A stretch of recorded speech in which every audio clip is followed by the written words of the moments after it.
ఈ కొట్ల వల్లే ప్రజానీకం అందరికీ కూడా రంగా గారి అభిమానులందరికీ పేరు పేరున నా హృదయపూర్వక నమస్కారాలు తెలియపరచుకుంటూ వేదికను అలంకరించినటువంటి పెద్దలందరికీ కూడా నా హృదయపూర్వక నమస్కారాలు తెలియపరచుకుంటున్నా. ఎందుకంటే ఈ జిల్లాలోనే నేను చూసిన అతి తక్కువ గొప్ప విగ్రహాల్లో గొప్ప ప్లేస్ లో సాధించినందుకు మీ అందరికీ ముఖ్యంగా రాధాబాబు గురించి ఒక్క మాట చెప్పుకోవాలి.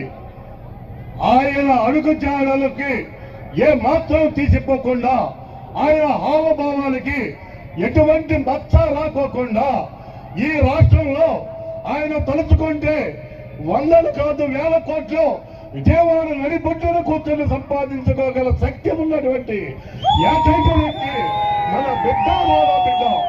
ఈ బిడ్డ ఈ రోజుకి అతి, ఎందుకంటే ఫైనాన్స్ లో అతి సామాన్యంగా ఉండిపోవడానికి కారణం ఆయన పెట్టిన నిజాయితీ, ఆయన ఇచ్చిన వారసత్వం, ఆయన ఇచ్చిన ఇది ఈయనకి అన్నపరుచుకుంటే మనందరినీ ఆయనలో రంగా గారిని చూసుకొని మనందరం ఎంత మురిసిపోతున్నామో ప్రజలందరూ ఒక్కడి గమనించండి. కులాలకు అతీతంగా, మతాలకు అతీతంగా, ప్రాంతాలకు అతీతంగా ఏ వ్యక్తినైనా సరే ఈ రాష్ట్రం మధ్యే కాదు బయట రాష్ట్రాలు కూడా ప్రేమించే ఏకైక వ్యక్తి బొంగవీటి మోహన రంగా గారు.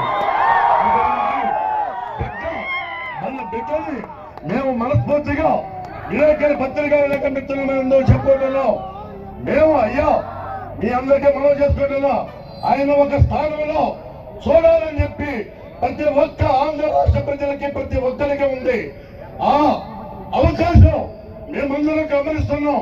ఆయన ఏ పార్టీలో ఉంటారో ఆయన ఇష్టం. ఆయన ఏ పార్టీలో ఉన్నప్పటికీ మేము ఆయనకి ఆయన అడుగుజాడల్లో మేము ఆయన కోసం నడుస్తానికి మేము సిద్ధంగా ఉంటాం.